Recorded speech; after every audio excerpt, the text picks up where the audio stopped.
Hi viewers, dosa masala చేస్తున్నాను ఇవాళ. ఆలుగడ్డ పొట్టు తీసుకొని నేను ఇప్పుడు ఉడకబెట్టుకుంటున్నానండి. ½ కేజీ ఆలు ఈ మసాలాకి నేను చేసే క్వాంటిటీ. పొట్టు తీసేసుకున్న ఆలుగడ్డని మనము ఇట్లా ముక్కలుగా చేసుకుంటే ఫాస్ట్గా ఉడికిపోతుంది. 3 విజిల్స్లో మంచిగా ఉడికిపోతుంది. ఇది ముక్కలుగా మనం పోసేసుకొని ఉడికించుకుందాం కుక్కర్లో. ఆలుగడ్డ నల్లగా అవుతుంది కదా, అందుకోసమని నీళ్ళలో ఎప్పుడు నానేసి ఉంచుకోవాలి. వాటర్ పోసేసుకోవాలి. దీంట్లో ½ టీ స్పూన్ పసుపు వేస్తున్నాను. 1 టీ స్పూన్ ఉప్పు వేసుకొని ఉడకబెట్టుకుంటే ఈ ముక్కలకు మంచిగా ఉప్పు పట్టుకుంటుంది కాబట్టి టేస్ట్ మంచిగా ఉంటుంది.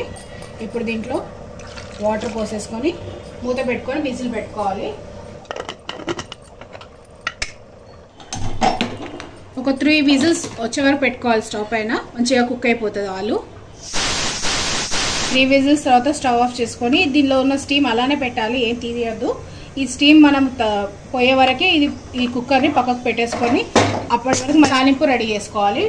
ఎగ్జాక్ట్గా హోటల్ స్టైల్ ఆలు పుట్టు అండి ఇది, దోస మసాలా కర్రీ. ఆయిల్ వేడైంది. దీంట్లో మనం ఇప్పుడు 1 టీ స్పూను జీలకర్ర ఆవాలు వేసుకోవాలి. 1 టేబుల్ స్పూన్ శనగపప్పు.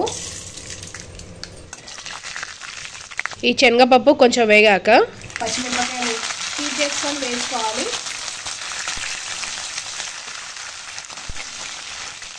దీంట్లో కరివేపాకు వేసుకోవాలి. కొంచెము లావుగానే కట్ చేసుకోవాలండి ఈ ఉల్లిపాయ ముక్కలు. ఒక 4 పెద్ద సైజు ఉల్లిపాయ ముక్కలు కట్ చేసుకున్నాను నేను. ఉల్లిపాయలు ట్రాన్స్పరెంట్ అయ్యే వరకు కొంచెం వేయించుకోవాలి. హై ఫ్లేమ్లోనే వేయించుకోవాలండి. ఇది ఫాస్ట్గా అయిపోతుంది. చాలా సింపుల్, 10 మినిట్స్లో అయిపోతుంది ఈ కర్రీ.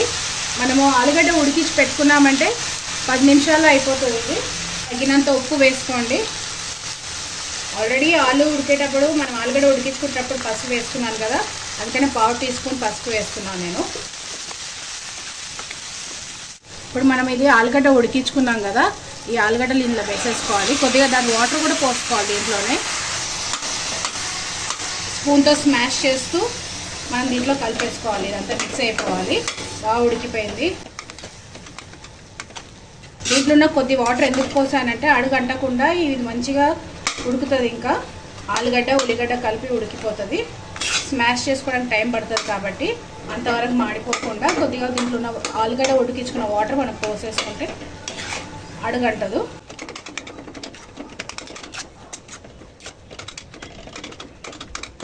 ఈ మొత్తము ఈ చెంచాతో మొత్తం మనం అంతా స్మాష్ చేసుకున్నాం కదా, రెండు కలిపి కాసేపు ఒక 5 to 10 మినిట్స్ వరకు మగ్గించుకోవాలి. ఆలు ఇంకా ఆనియన్స్ కలిసిపోవాలి, మంచిగా పచ్చి వాసన అంతా పోయేలాగా మనం వేయించుకోవాలి. దీంట్లో ఒక అరగట్ట కొత్తిమీర తరుగు వేసి కలుపుకున్నాం. మొత్తము ఒక 2 మినిట్స్ మనము మూత పెట్టుకొని ఉడికించుకుందాము. కొత్తిమీర వేసేసి కలిపేసుకున్నాం కదా, మూత తీసేసుకొని ఒకసారి మొత్తం మనం పైకి కిందకంతా కలిపేసుకోవాలి. సో ఇంకా టేస్ట్ బాగుండాలంటే ఒక మీ చిన్న సైజు నిమ్మకాయ పిండుకోవాలి, నిమ్మకాయ జ్యూస్ పోసుకోవాలి దీంట్లో.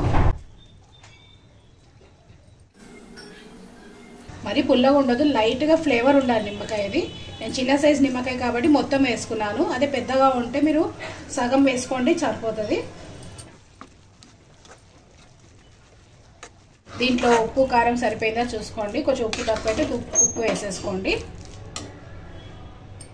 ఉప్పు కారం అంతా సరిపోయింది. దీంట్లో మనము రెడ్ చిల్లీ పౌడర్ అస్సలు వేయకూడదు, పచ్చిమిరకాయలతోటే చేసుకోవాలి. ఇది hotel style dosa masala ready అయిపోయింది.